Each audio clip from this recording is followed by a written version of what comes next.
All right, try to contain your excitement, y'all. Ecology in the Biosphere, Part 3, wrapping up Chapter 51. So, this is going to be a lot shorter than the first two lectures. So, this chapter is all about biomes.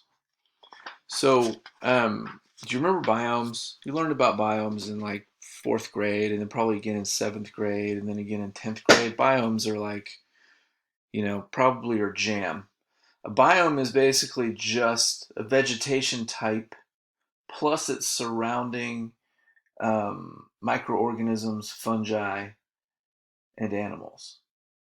Right. So it's basically the most important part there is a biome is defined by the types of plants that we find living in a particular region. So if you look at this map from your book, this is showing the main terrestrial biomes on Earth, and there's no legend here. The legend for this will actually be on the next slide. But let's start where we are here in East Tennessee, or at least where I am. You might not be here. Um, uh, this green area, this is temperate deciduous forest. So temperate means not too hot, not too cold. So basically we have winters and we have summers, but it's not super hot and it's not super cold. And it's deciduous forest, meaning that most of the trees in the forest lose their leaves. Contrast that with this green area up here. This is temperate or boreal forest, I should say. And so this is mostly trees that are not deciduous. So this would be spruces and firs and pines, trees that don't lose their leaves seasonally. Up here, the red is tundra. Over here, this is temperate grassland. This brown is desert. This purple is chaparral. So I'll define all these in the next couple of slides. But the point is, you can see that each of these colors is representing a different biome. We find that these biomes occur at more or less the same latitude. So you find temperate deciduous forests in this latitude here. You find your boreal forest at your higher latitudes here. You find your tundra at the highest latitudes. Down here, you find your tropical rainforests near the equator. All right, so that's giving you a big hint. In other words, these biomes are defined by the vegetation and their associated fungi and animals. But what causes different types of vegetation to thrive in these different areas? Well, primarily two things: temperature and precipitation. So this is called a climograph. This is pretty cool. The x-axis is the average precipitation that the location gets per year, so going from low to high. And then the y-axis is the mean annual temperature in Celsius, going from low to high. So let's start here with tundra. So tundra has pretty low mean annual temperature. That should make sense because tundra is found way up here at high latitudes, in this case near the North Pole. Right? And we know why it's cold. We talked about that in the first video of the series. It has to do with the amount of solar radiation that it gets. And so because it's cold, it means that water is frozen most of the time. There's not a lot of evaporation going on. So for it to rain, you need some evaporation. You're only going to get evaporation when there's warmer temperatures. So tundra is cold and dry. All right, the boreal forest here, which again, going back, is this. So it's going to be pretty cold, but it's not quite as cold, so we're going to get some precipitation. Temperate deciduous forest, where we are, has a medium amount of precipitation and a medium amount of temperature. All right, tropical forest, it's really rainy, and that's linked to the fact that it's also really warm. So again, higher temperatures leads to more evaporation.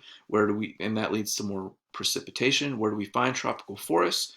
We find them along the equator, where there's lots of sunshine, lots of solar radiation coming.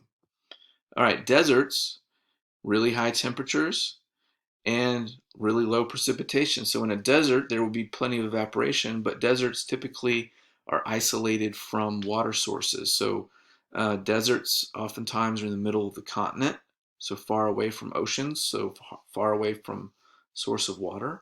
Or like the desert in Australia, we saw in the first video how prevailing winds move moisture from the east to the west. So by the time that moisture-laden air hits Western Australia, for example, the air is dry. And so this desert is near the ocean, but because of the way the wind is blowing, it means that the the the water laden air doesn't hit it.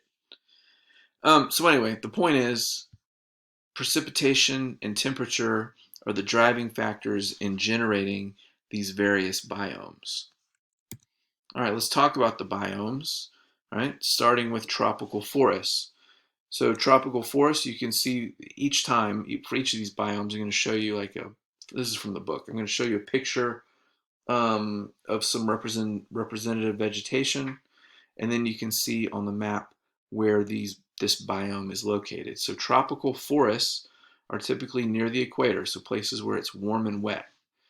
And so tropical forests can be subdivided into tropical rainforests, right? So these are places that get a lot of rainfall, so basically over 250 centimeters per year, and temperatures are pretty warm, around 25 degrees Celsius per year, and that means that there's lots of humidity, so about 80% or greater year round. So they don't really have winter, they don't really have growing seasons, and these tropical forests can be further split into tropical deciduous forests. So these are forests that again are tropical, but mostly made up of plants that drop their leaves, hence the deciduous tag.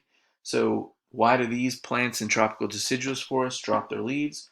It's because in the winter there's drought. So in other words, they're rainforests, they get a lot of rain for most of the year, but in the winter there's a drier period, and so to cope with that stress, the trees drop their leaves. So here in East Tennessee, in a temperate deciduous forest, the trees drop their leaves because they can't deal with the stress of the cold temperatures. But again, in tropical deciduous forests, trees are dropping their leaves because they can't deal with the dry temperatures or the dry conditions. Tropical montane forests are high elevations in the tropics. So these are cloud forests.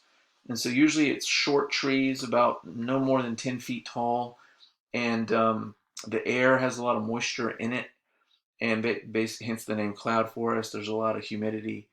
And so because of the high elevation, the temperature is a little bit lower, and so that low humidity, is combined with high humidity, and so it actually makes it kind of tough for the plants to grow. So tropical montane forests have short trees and aren't quite as dense as your other types of tropical forests.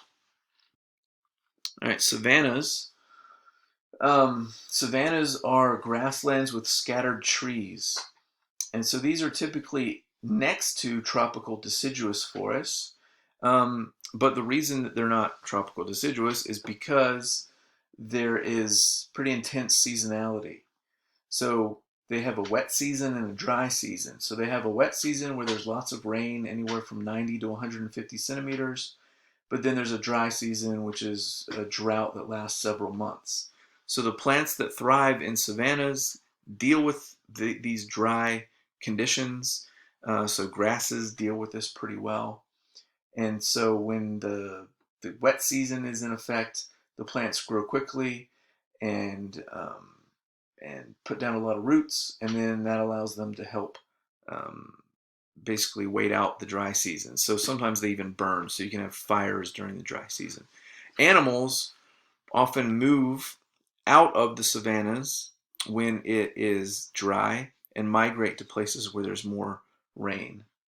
There are also thorn forests. Thorn forests are basically at the borders of savannas. And in thorn forests, you have more trees. So you can see a picture of a thorn forest here. And the reason they have more trees is because there's fewer large mammals. So going back to the savannas, one reason it's these open plains is you've got large mammals like elephants that knock trees over because they're lazy. So they just knock the tree over and then they can eat the vegetation. And so the action of these large mammals basically helps keep the savanna open. In the thorn forest, there's fewer large mammals, so they don't knock the trees over.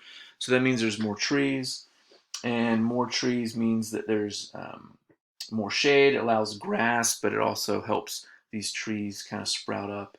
And these trees the trees in the thorn forest have to deal with the dry periods as well. Deserts, really hot, but not a lot of moisture. So you can see that a lot of your deserts are in the middle of continents or in places where mountains basically create a rain shadow and suck all the moisture out of the air, so to speak, or places where basically just anywhere it's hot and dry. So the plants and animals that live in deserts have to be adapted to high temperatures and lack of water. So therefore, it's a tough place to live, and so they're pretty open, not really dense. You can walk through a desert without, bumping into very many plants. And again, that's because the competition for water means that the plants have to grow in low densities. Chaparral is a biome where there's short trees and low shrubs, and usually it's coastal land with cool, wet winters and hot and dry summers. So you get rainfall, but it's mostly in the winter, and in the summer it's hot and dry, and so there's often fires. So that they frequently catch on fire and burn. So Northern California or some regions in California are an example in North America of chaparral. Right, so if you read about fires in California, a lot of times that's just natural, and people get angry about it because they built their houses next to it. Temperate grasslands are made up of shortgrass prairie and tallgrass prairie.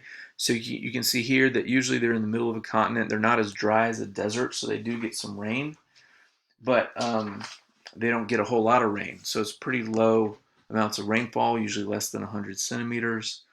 And there's a lot of change in these grasslands. So they get fire, they get drought, they get pretty heavy grazing by animals like this, like Brutus the bison here.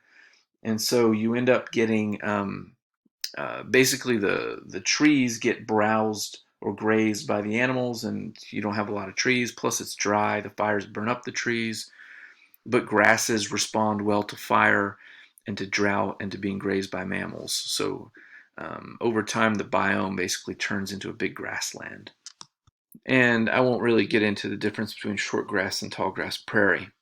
Temperate deciduous forests I already talked about. That's what we've got in Tennessee. So warm summers and cold winters with a pretty good amount of precipitation, somewhere between 75 and 250 centimeters. So in the spring and summer, especially the spring, you get good rainfall, warm temperatures, so it leads to lots of plant growth. But because of the harsh winters, the plants can't do photosynthesis as well, and so they shed their leaves, hence the name deciduous forests.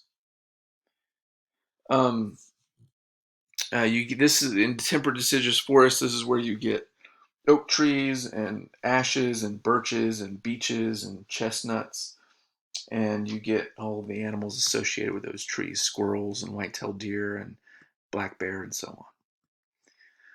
All right, boreal forest, or also called taiga, is evergreen coniferous trees are the primary plants. So spruces and firs are predominant.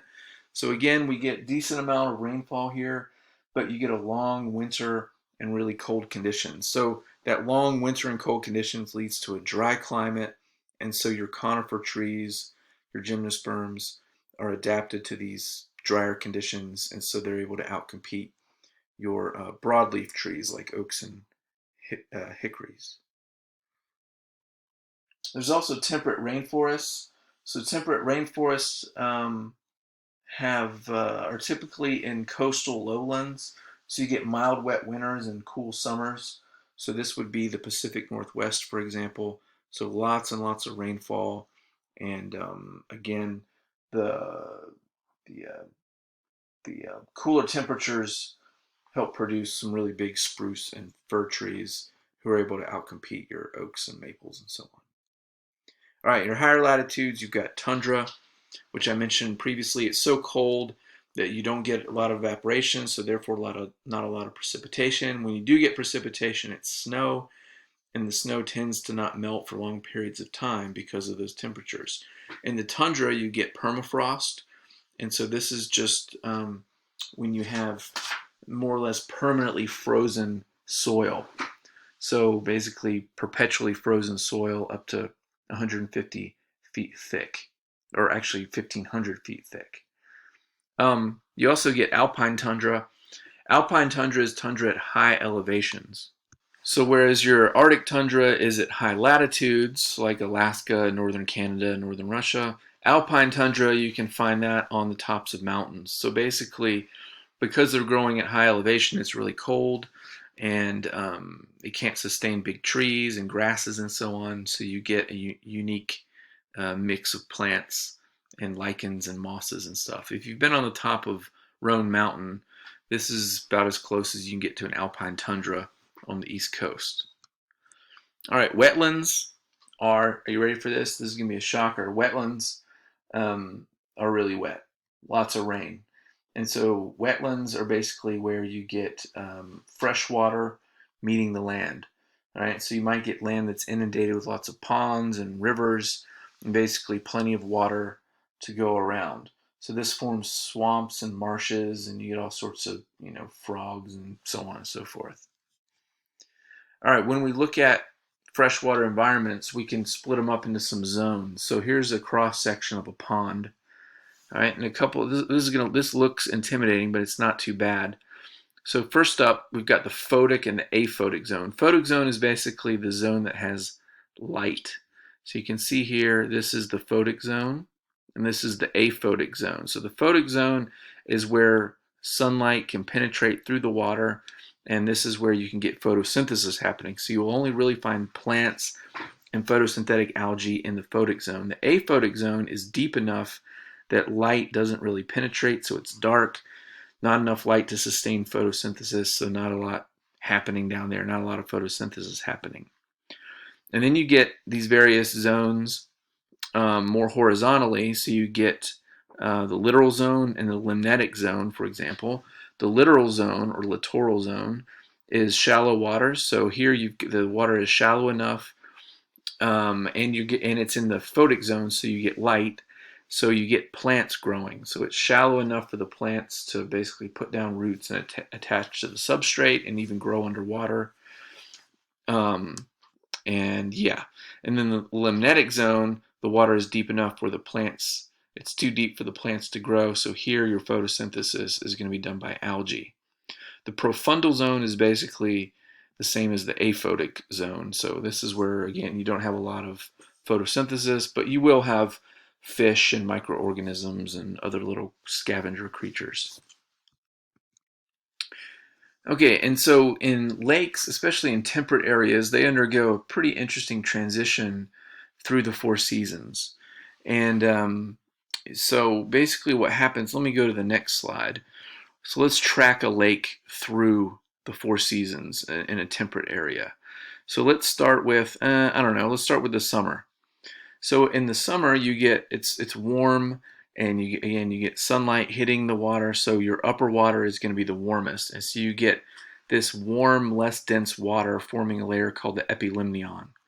Meanwhile, at the bottom where the light isn't penetrating, you get cold, dense water. So that's called the hypolimnion.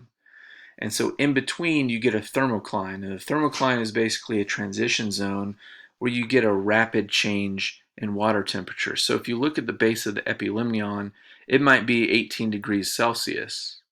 Right? And then the beginning of the hypolimnion might be 8 degrees Celsius. So that means in this thermocline, which can just be a few feet thick oftentimes, you get a change of about 10 degrees Celsius in a matter of feet. Right? And maybe you've experienced this. If you ever went swimming in a lake in the summer, the water is warm, and if you dive to the bottom or you feel your feet on the bottom, it's cold down there. And then there's you can even feel rapid temperature changes as you wade out to deeper water. All right, so as we transition from summer to fall, in the fall, you get some winds, and you get lots of rainfall. So the wind and the rain help mix the water, basically busts up the thermocline, and the warm water, you get cold water coming on top, which cools the epilimnion and sinks, and you get this fall overturn, where the water in the lake gets mixed up, and the heat gets distributed throughout, and the body of water becomes about the same temperature throughout. As we transition into the winter, it's really cold at the surface, and so you get evaporation and heat loss. So that might lead to some ice, and you might get some stratification of really cold water to warm water. So in this is like the opposite of the summer situation. The coldest water is on the top and the warmest water is on the bottom. The ice can serve as insulation and basically help preserve heat, so that it might be 0 degrees where the ice is, but below that it's above freezing. So in other words, it's a good thing that ice floats, because otherwise if ice sank, the ice would sink to the bottom and your pond would freeze solid in the winter. The fact that it doesn't freeze solid means that frogs and fish and amphibians and so on can survive in this body of water, because they can't really deal with freezing. So if you're a frog, you don't want to be living in ice, but you can stand living in 4 degrees Celsius liquid water.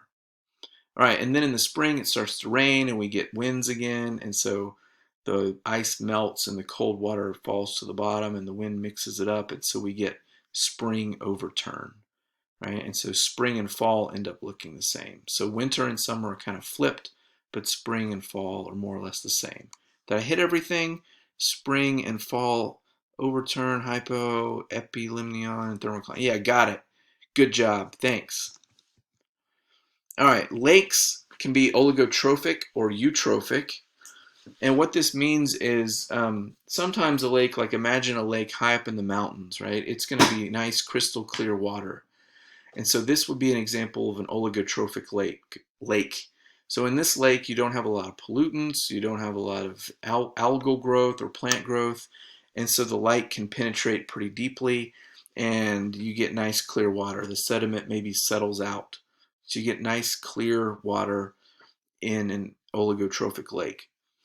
In a eutrophic situation, a eutrophic lake, you get an influx or an overabundance of micronutrients.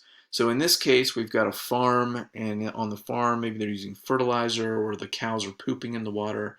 And so that leads to an increase in phosphorus and nitrogen. So normally phosphorus and nitrogen limit, or they're not in the water in high concentrations. So because they're rare, they kind of keep the algae and the phytoplankton and stuff in check. But once you get a lot of phosphorus and nitrogen, then you can get these blooms where the algae, they're eating it up. They're like, oh man, so many vitamins, and their population grows really quickly. And so with a lot of algae going on, they kind of clog up the water. And so the water turns green and dense, and now you can't see through it. And since you can't see through it, light can't penetrate very deeply. And so you get a lot of them on the surface of the water, like you can see in this picture. And down below, you basically get this almost lifeless, bunch of decomposing matter and not a lot of oxygen going on. So an oligotrophic is kind of a healthy, functioning lake, and a eutrophic lake is usually the consequence of pollution. Pollution because there's too many nutrients in it. So eutrophic lakes, like if you ever seen a pond on a farm, right, and it's nasty, like you're not like, hey, let me go swim in that cow pond. The reason is the cows get in the water and poop, so they're the source of these nutrients, and then the algae eat it up. And so your pond on a farm is going to be eutrophic, covered in algae and nasty. All right, in the oceans, we get a similar situation to what we saw in freshwater lakes. And what I mean by that is we get different zones. So again, this looks intimidating, but it's not too bad. So the pelagic province, we'll start at the top and work our way down. The pelagic province is basically the water in the ocean, the upper region of the water. The pelagic province corresponds with the photic zone, so it's the same definition that we saw in the lake. So the pelagic province is where you got light penetrating. In the aphotic zone, the pelagic province, actually it overlaps the pelagic province. The pelagic province is just open water. And so it has a photic zone and aphotic zone. So again, photosynthesis here, not so much here in the aphotic. The neritic zone is closer to the coast, and the neritic zone is the shallow water that's basically above the continental shelf. So if you've been out to the Outer Banks in North Carolina, just know that you're in the neritic zone. So you can go out for a few miles off the coast of North Carolina and the water is relatively shallow. And that's because the continent of North America kind of has these shallow edges, and then the continent drops off as you get into the Atlantic plate. So the neritic zone is the shallow waters off the coast. The oceanic zone is basically the deep water beyond the continental shelf. So that's where you're going to find whales and dolphins, and this is where you're going to do your deep water fishing. The intertidal zone is what it sounds like. It's the place where um, the tides come and go. So the intertidal zone is alternately submerged and exposed by tides. And then the abyssal zone is the deep water. So this is the bottom sediments that are in deep water. And here in the abyssal zone, it's dark, so you don't have a lot of photosynthesis. So if you're going to be an organism living in the abyssal zone, then what are you going to eat? You're going to eat dead stuff and nutrients that fall to the bottom. So in the abyssal zone, you're mostly going to find critters living in the sediments that are scavenging off the stuff that's sinking from below. All right, marine environments include estuaries. So estuaries are coastal regions where seawater mixes with fresh water from streams and rivers and runoff. So it's because it's a mix of salty marine water and not salty fresh water, estuaries are kind of a mix. So if there's a lot of rain, you get a lot of fresh water flowing into it, and so salinity declines. But if it hasn't rained in a while, or if there's high tide, then you get salty water coming in from the sea. And so estuaries are actually a pretty tough place to live because of the changing salinity. Salt marshes are tidal wetlands that are mostly grasses and reeds. And so in tropical areas, you don't just have grasses, you also get mangroves. So basically, your salt marshes are on the edge of the ocean. And so here you're going to have more salinity. And so that's a tough place to live as well. Um, and intertidal zone, I mentioned, is where the tides will inundate it and then recede. And the intertidal zone can be broken up into these upper, middle, and lower intertidals. So the upper intertidal zone is submerged only during the highest tides. All right, so this is basically on a lunar cycle. So if you're going to live in the upper intertidal, you're only going to get wet when the tides are really high. All right, in the middle intertidal, then you're going to be submerged at high tide, but you might be exposed at low tide. And if you're in the lower intertidal, you're only going to be exposed during the lowest tide of the lunar cycle. All right, and so there are different critters that specialize in these three zones. So the critters that are in the upper intertidal, they can tolerate being underwater for short periods of time, but they really do better if they're more exposed. In the middle intertidal, they have to deal with being submerged for part of the day and underwater for part of the day. And in the lower intertidal, they're only exposed. That section is only exposed for short periods of time, certain times of the month, and so they're more adapted to being underwater, um, more uh, more consistently. So the critters up here that are exposed less usually have shells, and the ones that are exposed, did I say exposed less? The ones that are exposed more have shells to protect them from drying out, from getting eaten, and the ones that are in the lower zones are underwater for longer periods of time, so they tend to be more soft-bodied.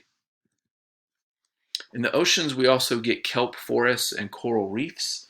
So kelp forests are basically where we get forests made out of kelp. Shocker, I know.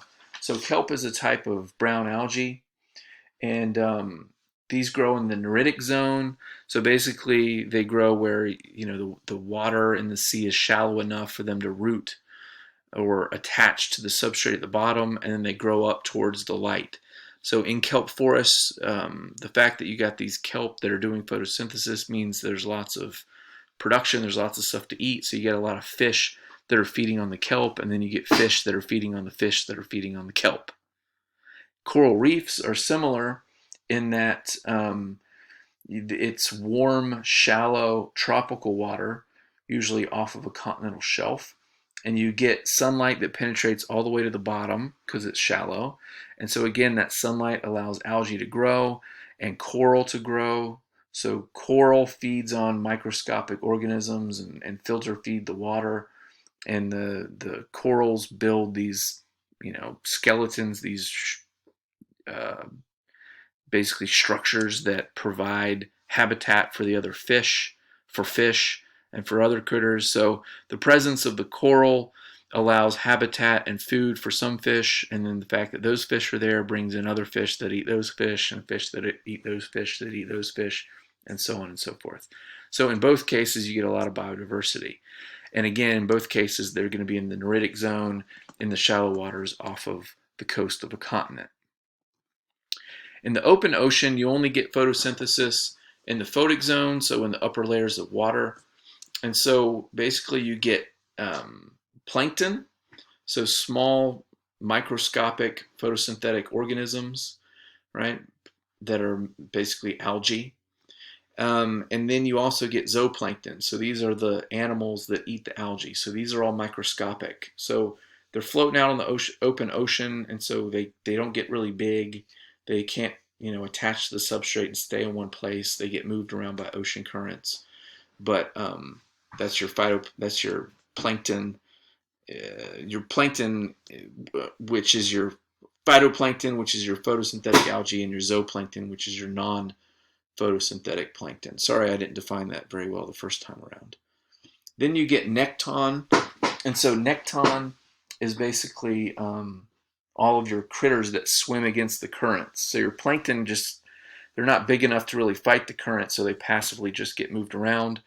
And your nekton swim around and eat the plankton. So this could be whales or fish or turtles or whatever. All right, and then in the benthos is the bottom of the ocean. So you get species that live on the bottom. On the bottom of the ocean, it's really dark. You don't get any photosynthesis. So you mostly get critters that are scavenging stuff that's sinking down from below.